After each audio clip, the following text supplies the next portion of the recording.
Breast cancer lung cancer के बाद एक सेकेंड लीडिंग कॉज है कैंसर डेथ का महिलाओं में। ब्रेस्ट कैंसर के इंसिडेंसेस पिछले कुछ सालों में बहुत तेजी से बढ़ रहे हैं। भारत में 8 में से 1 महिला ब्रेस्ट कैंसर से पीड़ित है। वैसे तो ये पुरुषों में भी होता है, पर उनमें ये काफी रेयर माना जाता है। डब्ल्यूएचओ के अनुसार 12 में से 1 महिला डेवलपिंग ब्रेस्ट कैंसर के रिस्क पर है। ब्रेस्ट कैंसर भारत की महिलाओं में होने वाले कैंसर का 14% है। अनुमानित 1.7 लाख औरतें इससे पीड़ित हैं। अक्टूबर का महीना यानी 1 अक्टूबर से 31 अक्टूबर तक का जो समय है, वो ब्रेस्ट कैंसर अवेयरनेस मंथ के रूप में सेलिब्रेट किया जाता है। इसका मोटिव है ब्रेस्ट कैंसर के अर्ली स्टेजेस के बारे में औरतों को जागरूक करना, उनके शुरुआती लक्षणों से अवगत कराना ताकि वह एडवांस स्टेज तक ना पहुंचे, क्योंकि अर्ली स्टेज के लिए ट्रीटमेंट अवेलेबल है और आगे जाके इसमें प्रॉब्लम्स होती हैं। साथ ही हम चाहते हैं कि उनको हेल्थ के प्रति जागरूक करके सशक्त बनाया जा सके। लक्षणों के बारे में जागरूकता फैलाकर और स्क्रीनिंग करके ब्रेस्ट कैंसर के खतरे को कम किया जा सकता है। मेरी सर्कल में हम world breast cancer month series का आयोजन कर रहे हैं to draw awareness on the symptoms and treatments available for breast cancer to reduce the incidence of breast cancer. Hello, नमस्कार, मैं हूं अपराजिता मेहरा और आज इस पहल में हम बात करने जा रहे हैं डॉक्टर भारत पटोदिया जी से। Doctor Bharat Patodia AIG hospital Hyderabad में कंसल्टेंट मेडिकल ऑन्कोलॉजिस्ट हैं। He was earlier associated with American Oncology Institute, Hinduja Hospital, Mira Hospital, etc. He also has hands-on practice of oncological procedures like central vein catheterization, spinal fluid tapping, pleural taping, and paracentesis. He has completed his 1-year lung cancer specialization also from the University of Zurich, Switzerland. Welcome to MediCircle, Dr. Bharat Patodia. नमस्कार, good आपका evening, thank स्वागत you करते very हैं much जी। Thank you very much for calling me on this platform. तो doctor साहब, आज हम इतने महत्वपूर्ण विषय पे बात करने वाले हैं, तो मेरा पहला प्रश्न जल्दी से मैं आपसे पूछ लेती हूँ, और वो है कि क्या यंग गर्ल्स यानी कम उम्र की लड़कियों को भी ब्रेस्ट कैंसर हो सकता है? तो इसका सिंपल और स्पष्ट plain and simple truth is yes, होता है। एंड ये और चैलेंजिंग होता है बिकॉज मेनी टाइम्स इस सिचुएशन में सस्पिशन, संदेह ना होने के कारण patient as well as physicians इस चीज को नेग्लेक्ट कर देते हैं। कहते हैं कि अरे कुछ और होगा, मेंस्ट्रुएशन रिलेटेड होगा, देखते हैं कुछ और चोट लग गई होगी। So is wait and watch approach by many patients as well as physician causes a delay in presentation of breast cancers in young women. And मेरी प्रैक्टिस में एंड स्टैटिस्टिकली भी जो एपिडेमियोलॉजिकल स्टडीज होती हैं उसके हिसाब से जो ब्रेस्ट कैंसर का ट्रेंड है, earlier 20 years back it was 60 years plus, पिछले 10 साल पहले it was 50 years plus, now it is coming lower and lower, especially urban population, people who are living in cities, the women in cities exposed to the city lifestyle, breast cancer और जल्दी जल्दी होने लगा है. So youngest breast cancer I have seen is 25 year. So this is very alarming, not to neglect it. And also this young woman, if they have family history किसी cancer related family के अंदर चल रहा है, तो chances है कि आपको ब्रेस्ट कैंसर हो सकता है. इसके लिए not to neglect. And lastly I will say कि breast cancer in young woman are aggressive. जब ब्रेस्ट कैंसर यंग वुमन में होता है तो वो और तेजी से ग्रो होता है, इसके लिए नेग्लेक्ट बिल्कुल नहीं करना चाहिए. माय गॉड, हमारा तो ऑनसेट ही इतना सीरियस नोट पे हुआ है आज इस प्रोग्राम में कि दिस इज रियली अलार्मिंग. और डॉक्टर साहब, इसके कुछ कारण हो सकते हैं कि ऐसा क्यों अर्बन पॉपुलेशन की बच्चों में और यंग वुमेन में ऐसा पाया जा रहा है? कारण हम इस वक्त कंक्लूसिवली नहीं कह सकते कि अर्बन पॉपुलेशन में ही ये ट्रेंड क्यों ज्यादा है. Probably something related to our diet, stress and a kind of better awareness also. इस कारण से हो सकता है अर्बन पॉपुलेशन में ऐसा क्यों हो रहा है.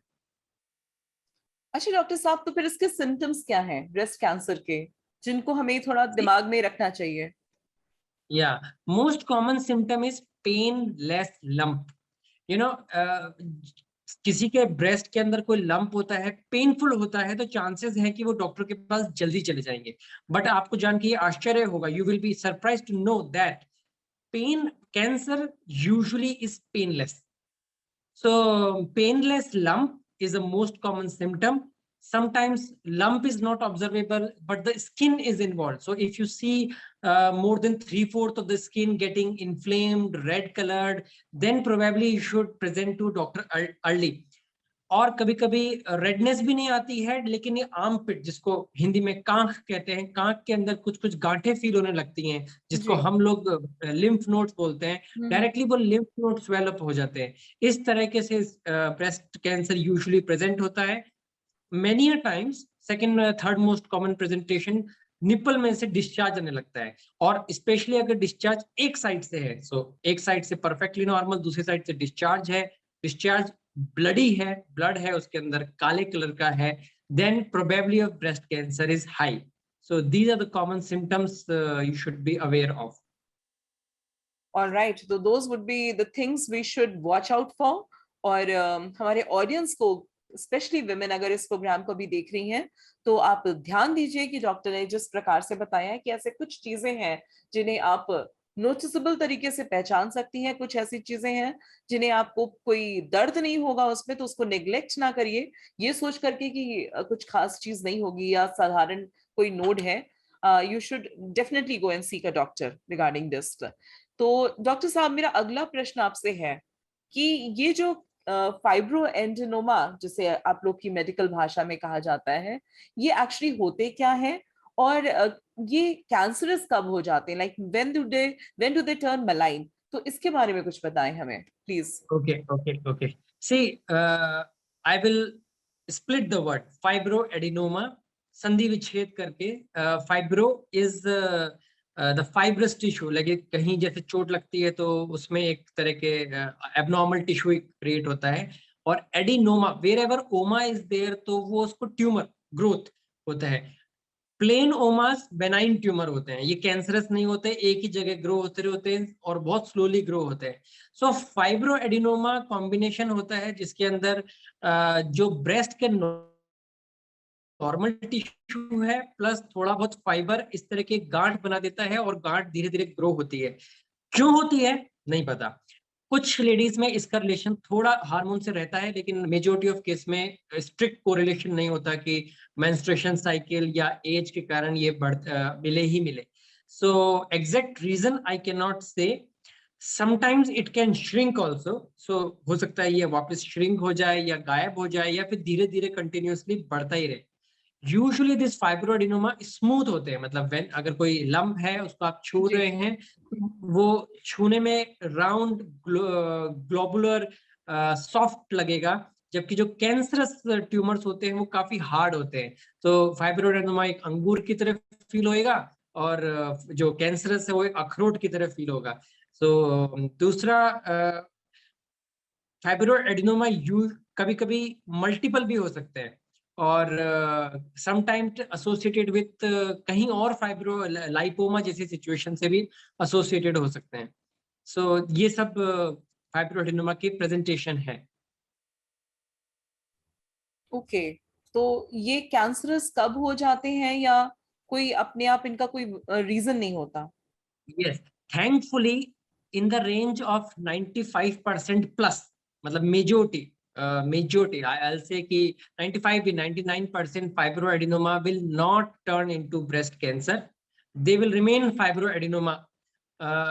What is important, क्या महत्वपूर्ण है कि अगर सडनली साइज बढ़ने लगे, सडनली वो फर्म से जो हार्ड पहले हो जाए, स्मूथ से, हो जाए, हाँ, सॉफ्ट की तरफ टर्न सडनली होने उसकी क्वालिटी में चेंज हो जाए, so then you should present early. So will it change? I cannot guarantee it, nobody can say, most likely no.